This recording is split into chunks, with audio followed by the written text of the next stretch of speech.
الحمد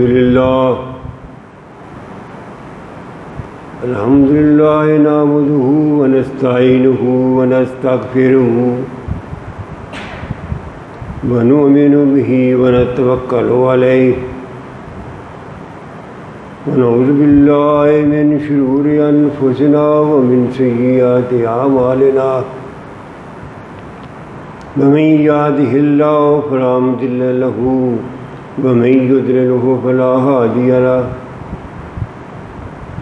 ونشهد أن لا إله إلا الله وحده لا شريك له ونشهد أن محمدا عبده ورسوله اللهم صل وسلم على سيدنا ومولانا محمد وعلى آل سيدنا ومولانا محمد وبارك وسلم اما بعد فاعوذ باللہ من الشیطان الرجیم بسم اللہ الرحمن الرحیم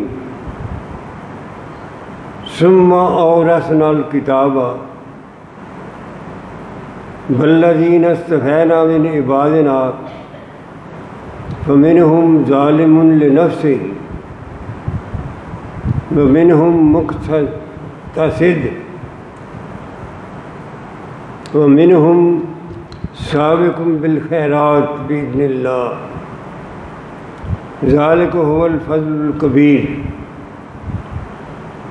جنات عدن يدخلونها يحلون فيها من أساور من ذهب ولؤلؤا ولباسهم فيها حريرا وقالوا الحمد لله الذي أذهب عنا الحزن إن ربنا لغفور شکور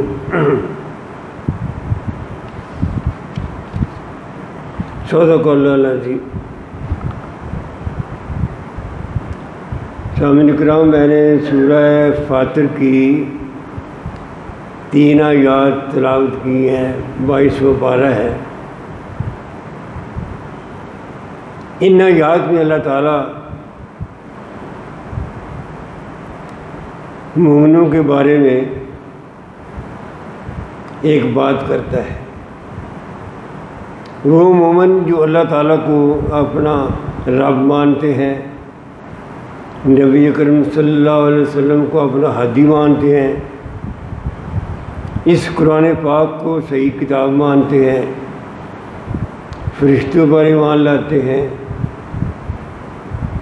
ان کا عقیدہ ٹھیک ہے۔ اللہ تعالیٰ نے ایسے مسلمانوں کو یہ فرمایا ہے کہ ہم نے ان کو کتاب کا وارث بنا دیا ہے۔ منافقوں کی بات نہیں ہو رہی، صحیح العقیدہ مسلمانوں کی بات ہو رہی ہے۔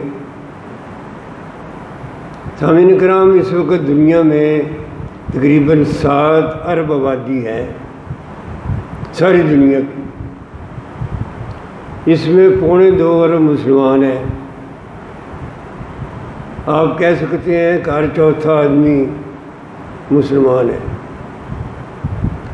ان 2.25 ارب مسلمانوں میں اللہ تعالیٰ ان مومنوں کی بات کرتا ہے ان آیات میں جن کا عقیدہ ٹھیک ہے،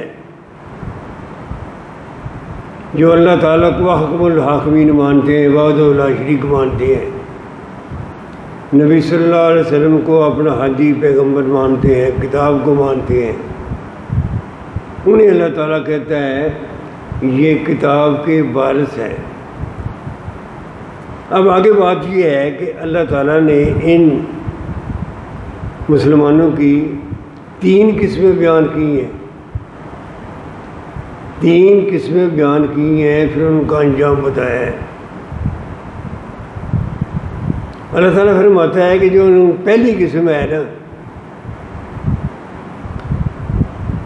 فَمِنْهُمْ ظَالِمٌ لِنَفْسِهِ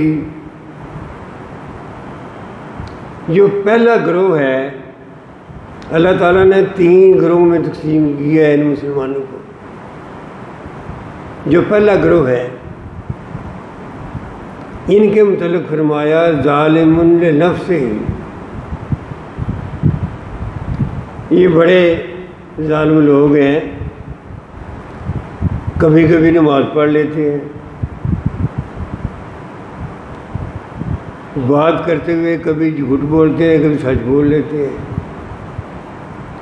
ان کے نامہ اعمال میں نیکیاں بہت کم ہیں، عقیدہ ٹھیک ہے،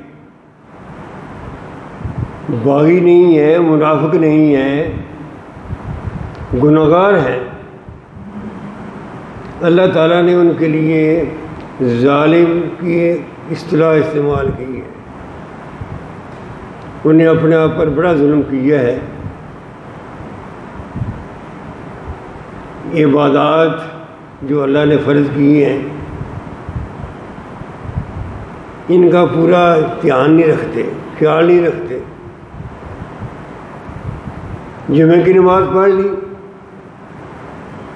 یا جمعے کی بھی نہ پڑھی تو عید کی پڑھ لی، کبھی کبھی پڑھ لی.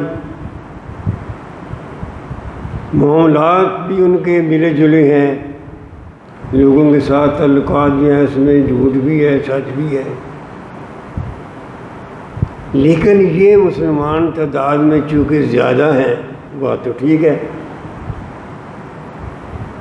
ہم اپنے گرد و پیش میں دیکھیں تو ایسے لوگ تو زیادہ ہیں. ان کے نامہ اعمال میں نیک اعمال بہت تھوڑے ہیں، اس لیے اللہ تعالیٰ نے ان کا پہلے ذکر کیا ہے. فَمِنْهُمْ ظَالِمٌ لِنَفْسِهِ. ایسے لوگ ہیں جنہوں نے اپنے آپ پر بڑا ظلم کیا ہے، صحیح کام نہیں کیا. دوسرا گروہ، پہلے گروہ کی بات تھی نا، اللہ تعالیٰ نے 3 گروہ بنائے ہیں، یہ قرآن کہتا ہے. وَمِنْهُمْ مُقْتَصِدٌ. مسلمانوں کا دوسرا گروہ ایسا ہے جو کہ درمیانہ راستہ اختیار کرتا ہے. ان کے نامہ اعمال کو دیکھو، اس میں نیکیاں بھی ہیں، برائیاں بھی ہیں. اکثر نماز پڑھ لیتے ہیں. جو پہلا گروہ تھا وہ تو نماز ہی نہ پڑھتا تھا، روزے بھی کم ہی رکھتا تھا، حج کبھی کیا ہی نہیں، زکوٰۃ کبھی جی چاہ دی نہ دی چاہ نہ دی. یہ جو دوسرا گروہ ہے اس کے نامہ اعمال میں نیکیاں زیادہ ہیں، برائیاں بھی ہیں. کبھی نماز کو مس کر دیا، زیادہ پڑھ لیتے ہیں، اور باقی جو عبادات ہیں، جو عقائد ہیں، ان میں بھی کوتاہیاں ہیں. لیکن بہرحال یہ پہلے گروہ سے بہتر ہے، اور بات تو ٹھیک ہے. ہم اپنے گرد و پیش میں دیکھیں تو ایسا ہی ہوتا ہے. لوگ ایسے موجود ہیں جن کی زندگی میں اسلام زیادہ ہے، اور کبھی کبھی وہ جھوٹ بھی بول لیتے ہیں. کہتے ہیں جی ٹھیک ہے، ذمہ داری ہے، کیا فرق پڑتا ہے. کبھی وعدہ پورا کیا، کبھی نہ بھی کیا. یہ لوگ جو ہیں یہ دوسرے درجے پر اللہ تعالیٰ نے رکھے ہیں کہ یہ ان کی تعداد پہلے گروہ سے کم ہے، اور بات تو ٹھیک ہے. آپ اپنے محلے میں دیکھیں، گرد و پیش دیکھیں، یہاں کل آبادی کو دیکھیں. میں اس کی مثال دے رہا ہوں. تو مسجد میں سارے لوگ تو نہیں آتے. مسجد میں سارے لوگ جن کو آنا چاہیے تھا جن پر نماز فرض ہے، 5 وقت جہاں اذان ہوتی ہے سارا دنیا تھے، لیکن جو آتے ہیں وہ ان کے تعداد کم ہے جو نہیں آتے، نہ آنے والے زیادہ ہیں۔ یہ بات تو ٹھیک ہے، ہر بستی کی بات ایسی ہے، ہر محلے میں بات ہی ایسی ہے، ہر شہر میں بات ہی ایسی ہے کہ وہ لوگ جو جن کی زندگی میں اسلام زیادہ ہے لیکن برائیاں بھی کافی ہیں، اللہ تعالیٰ نے ان کا ذکر کیا ہے دوسرے درجے پر، کیونکہ تعداد میں ان سے یہ کم ہے۔ اب اللہ تعالیٰ نے تیسرا درجہ بھی بیان کیا ہے۔ اللہ نے فرمایا ہے وَمِنْهُمْ سَابِقٌ بِالْخَيْرَاتِ بِإِذْنِ اللَّهِ، یہ ایسے لوگ ہیں جن کی زندگی میں بالکل دین اسلام پورا نمایاں ہے، زندگی بھر صرف ایک ہی بات کی ہے کہ اللہ کے احکام کی پیروی کی ہے، نہ صرف پیروی کی ہے بلکہ اللہ کے دین کو آگے بھی پہنچایا ہے۔ پوری زندگی اس تگ و دو میں گزری ہے کہ اللہ کا دین اس پر عمل بھی کیا جائے، اس کو آگے بھی پہنچایا جائے۔ مشکلات برداشت کی ہیں، مصیبتیں برداشت کی ہیں، لیکن ان کے پائے استقلال میں کبھی لغزش نہیں آئی۔ یہ تیسرا گروہ ہے، اس کو اللہ تعالیٰ نے تیسرے درجے پر رکھا ہے اس لیے کہ تعداد میں تھوڑے ہیں، اور بات تو ٹھیک ہے، ایسی ہے۔ آپ اندازہ کر لیں، اپنے محلے میں کر لیں، اپنے شہر میں کر لیں، اپنے گرد و پیش دیکھیں، ایسے لوگ جن کی پوری زندگی دین اسلام کے لیے وقف ہے، ان کا وقت اسلام کے لیے وقف ہے، ان کی جو وسائل ہیں ان کے پاس اسلام کے لیے وقف ہے، ان کی دولت اسلام کے لیے وقف ہے۔ نماز تو 5 وقت پڑھتے ہی ہیں، ساتھ تسبیح پڑھتے ہیں، اللہ کے راستے میں خیرات کرتے ہیں، صدقات کرتے ہیں، نیکی کو پھیلاتے ہیں۔ سابقٌ بالخیرات، نیکی کو بڑھ بڑھ کے آگے کرنے والے لوگ ہیں۔ یہ لوگ ہر زمانے میں موجود رہے ہیں۔ اگر ہم نبی صلی اللہ علیہ وسلم کے دور کی بات کریں تو ہم کہہ سکتے ہیں کہ صحابہ کرام کی زندہ مثال ہے۔ صحابہ کرام کی زندگی دیکھیں کہ ان کی زندگی میں بالکل دین اسلام اس طرح ٹوٹ ٹوٹ کے بھرا ہوا تھا کہ صبح و شام بس صرف اللہ کے احکام کے مطابق بات کرنی ہے۔ محدثین اس پر پورا اترتے ہیں، فقہاء اس پر پورا اترتے ہیں، بڑے بڑے نیک لوگ اس پر پورا اترتے ہیں۔ اور دوسری بات میں آپ کو عرض کروں، یہ اللہ کا خاص انعام ہے، اس کا فضل ہے۔ ہر زمانے میں کوئی زمانہ ان کے وجود سے خالی نہیں رہا، کبھی بھی۔ تعداد میں یہ تھوڑے ہیں، یہ جو بہت نیک لوگ ہیں تعداد میں بہت تھوڑے ہیں، جن کی زندگی گزری ہے دین اسلام کو پھیلانے کے لیے، وہ تعداد میں تھوڑے ہیں لیکن ہیں موجود۔ حکومت وقت کیسے بھی ہو، حالات کیسے بھی ہوں، ان لوگوں کا وجود ہمیشہ قائم رہا ہے، ہمیشہ ہی۔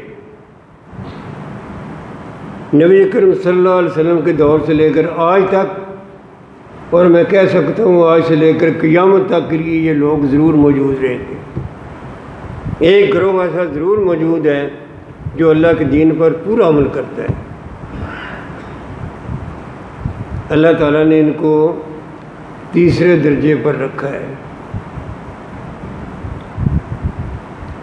اب ہم جو میں بات کرنا چاہتا ہوں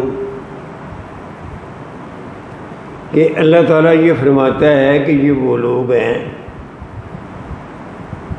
جن کا اللہ تعالیٰ نے ذکر کیا ہے، یہ سارے بالآخر جنت میں جائیں گے، ان کو بخش دیا جائے گا۔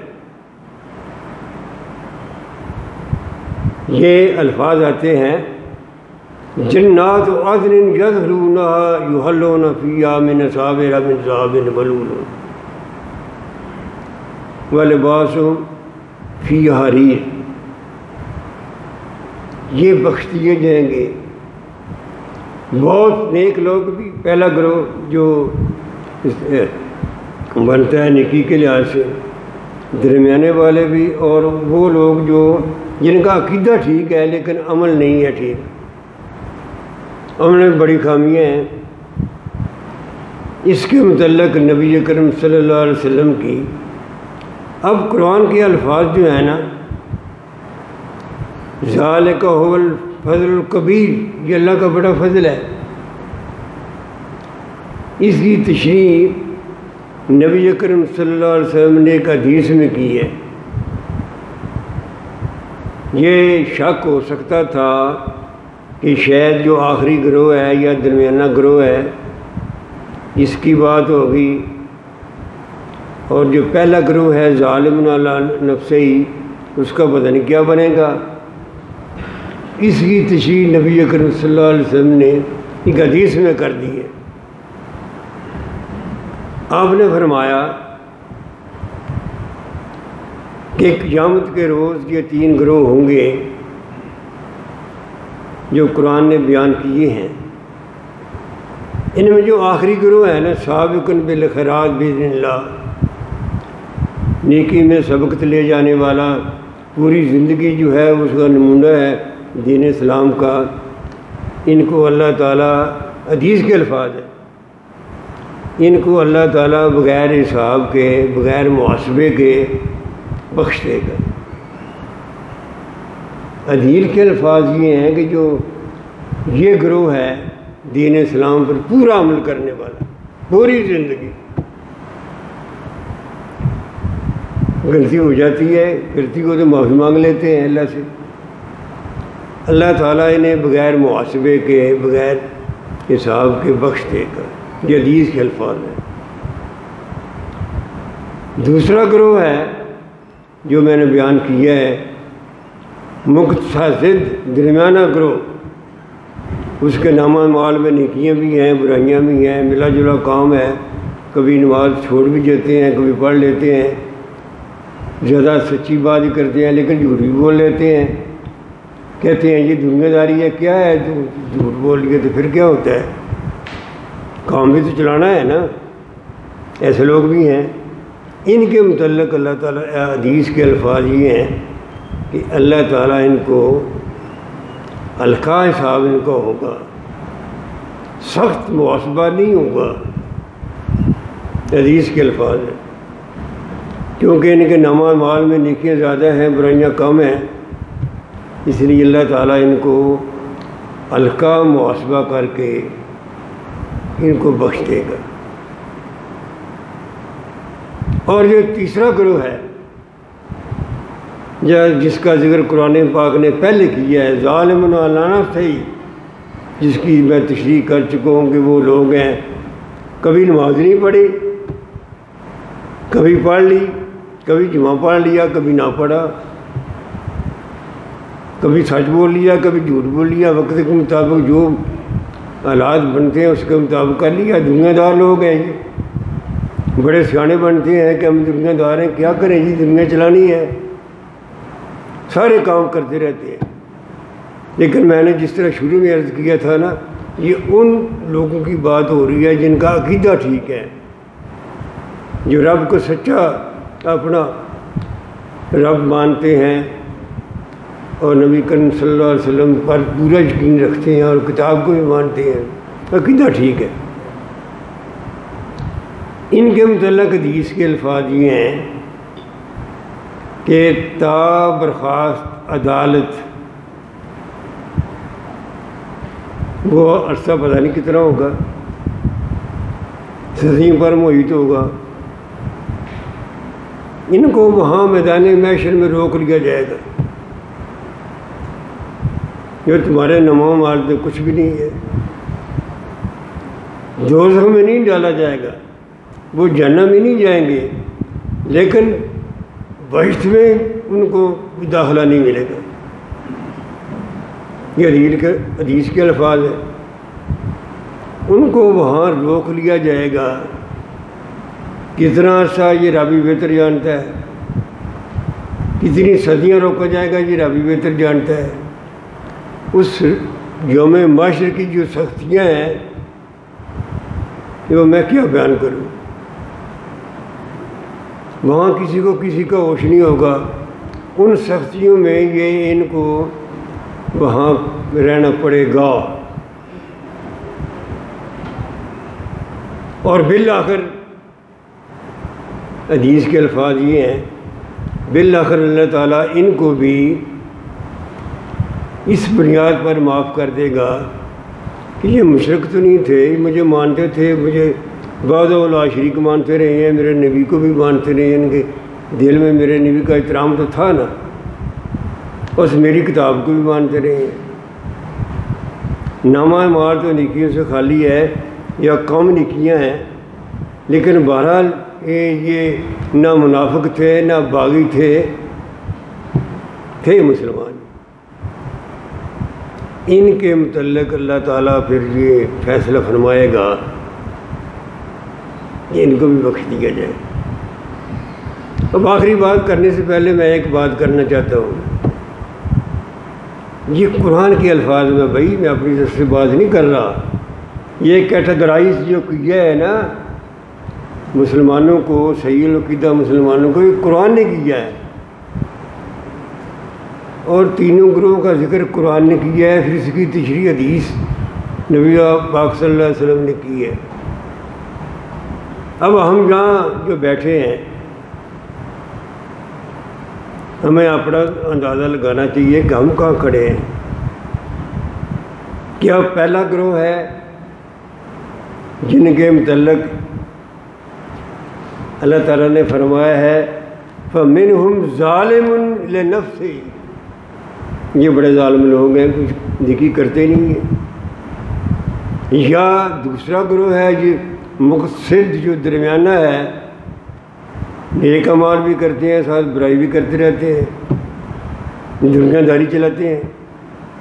یا تیسرا گروہ ہے جنہوں نے زندگی بھر اپنے بکیمیوں و شواس اللہ کی کبھی نافرمانی نہیں کی، اپنی زندگی میں اسلام تو دور بڑی بات ہے، وہ اس دین کو آگے پھیلاتے بھی ہیں، ہر وہ کام کرتے ہیں جس سے انسانیت کا بھلا ہو، جس سے اللہ تعالیٰ راضی ہو، جس سے وہ خوش ہو، چاہے کتنی بھی تکلیف آ جائے، ایسے لوگ بھی ہیں۔ تو یہ ہمیں اپنا آپ کا اندازہ لگانا چاہیے۔ اللہ تعالیٰ نے ذکر اس لیے کیا ہے کہ اے کلمہ پڑھنے والوں، میرے نبی کو عادی ماننے والوں، خود تو دیکھو نا تم کہاں کھڑے ہو، میرے پاس تو تم نے آنا ہی ہے، یہ دن تو ٹال نہیں سکتا، یہ تو طے شدہ بات ہے، تمہارے اختیار میں بات ہی نہیں ہے، یہ تو اختیار اس رب کا ہے جس نے ہمیں پیدا کیا ہے، جو ہمارا مالک اور خالق ہے اور رازق ہے۔ اس لیے تم اندازہ لگا لو، اس لیے ذکر کیا ہے کہ جو پہلے گروہ والے ہیں جن کے نامہ مال میں نیکیاں بہت تھوڑی ہیں، اس کا مطلب یہ نہیں ہے کہ وہاں وہ قائم ہی رہیں، لکھ دیا گیا ہے کہ وہ یہیں رہیں گے، وہ کوشش کر کے آگے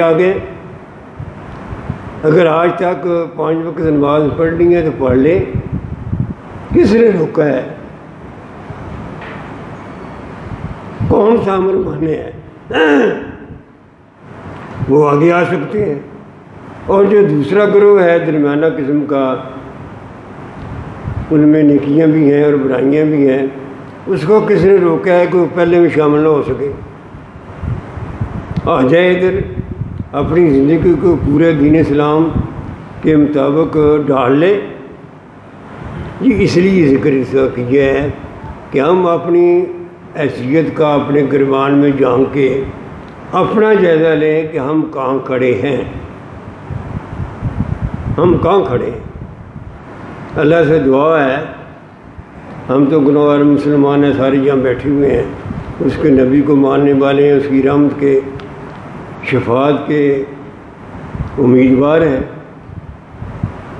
ہم اللہ سے دعا کرتے ہیں کہ ہمیں کم از کم اس گروہ میں ضرور شامل کر لے جس کو بالآخر اللہ تعالیٰ نے جنت میں داخل کرنا ہے۔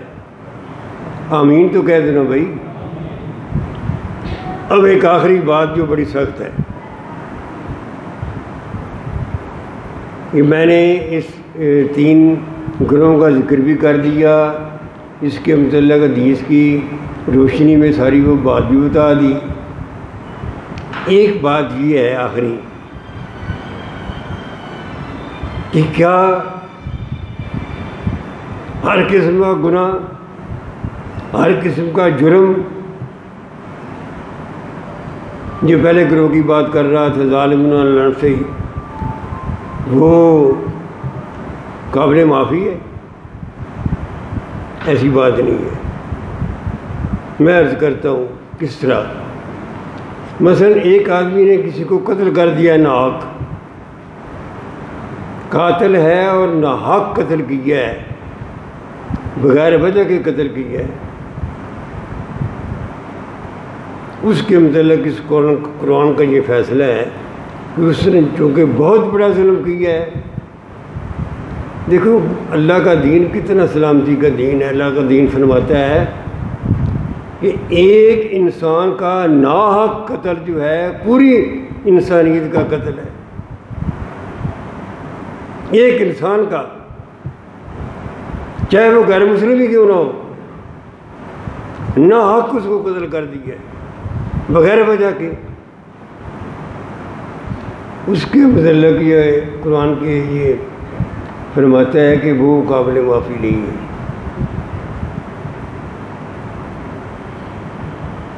اور دوسری بات، یہ قانون وراثت جو ہے نا، یہ بڑی نازک میں بات کرنے والا ہوں۔ قانون وراثت اللہ کے قرآن کے نزدیک حدود اللہ ہیں۔ وراثت چاہے زیادہ ہو چاہے کم ہو، اس وراثت کا قانون اللہ تعالیٰ نے قرآن میں بیان کر دیا ہے، اور اس کا کہا ہے تل کا حدود اللہ، یہ اللہ کے حدود ہیں۔ مثال کے طور پر ہمارے ہاں جو رواج ہے، ہم اپنی بیٹیوں کو ان کا حصہ نہیں دیتے ہیں بادل نخواستہ، پہلے وہ دیتے نہیں ہیں، لڑکی سے لکھوا لیا کہ بھائی میرے بھائیوں کو حصہ دے دو۔ اس میں کوئی گنجائش نہیں ہے، تل کا حدود اللہ۔ آپ کو کوئی اختیار نہیں ہے کسی اپنے بیٹے کا، کسی بیٹی کا، اس کی وراثت میں جتنی بنتی ہے، چاہے 100 روپے ہی بنتی ہے، کمی کرنے کا کوئی اختیار نہیں ہے۔ یہ میں بڑی درد مندی سے بات کر رہا ہوں۔ ہم جہیز میں لاکھ روپیہ دے دیتے ہیں، جس کی کوئی شریعت سکھتی کو نہیں ہے۔ جہیز دینا اسلام میں کہیں نہیں لکھا۔ وہ جو نبی اکرم صلی اللہ علیہ وسلم کی بیٹی فاطمہ رضی اللہ تعالیٰ عنہ کا لوگ بیان کرتے ہیں، وہ جہیز نہیں تھا، جہیز نہیں تھا۔ اگر جہیز دینا ہوتا تو پہلے بھی 3 بیٹیاں تھیں، آپ کو ان کو دیتے۔ وہ بات لمبی ہو جاتی ہے، اتنی بات کرتا ہوں، وہ جہیز نہیں تھا۔ وہ جتنا مال دیا تھا وہ حضرت علی رضی اللہ تعالیٰ نے اپنی زرہ بیچ کے اس کا وہ خریدا تھا۔ نبی اکرم صلی اللہ علیہ وسلم رحمت للعالمین کا اس میں 1 روپیہ بھی خرچ نہیں آپ نے کیا. جہیز تو بنتا ہی نہیں ہے. ہم لاکھوں روپیہ جہیز میں خرچ کر دیتے ہیں، لیکن اس بچی کو جو آپ کے گھر سے جدا ہو رہی ہے، اس کا حصہ جو مکان میں تھا، زمین میں تھا، جائیداد میں تھا، چاہے جتنا بھی تھا، اس کا حساب بھی کوئی نہیں. بچی ہے نا جی، جہیز دے دیا ہے، کافی ہے. ممکن ہے اس کا جو وراثت کا حصہ ہے وہ 50,000 بنتا ہو، جہیز آپ نے 1,00,000 کا دے دیا. کیا کیا آپ نے؟ اللہ کے حدود کو بھی توڑا اور غلط کام بھی کر دیا.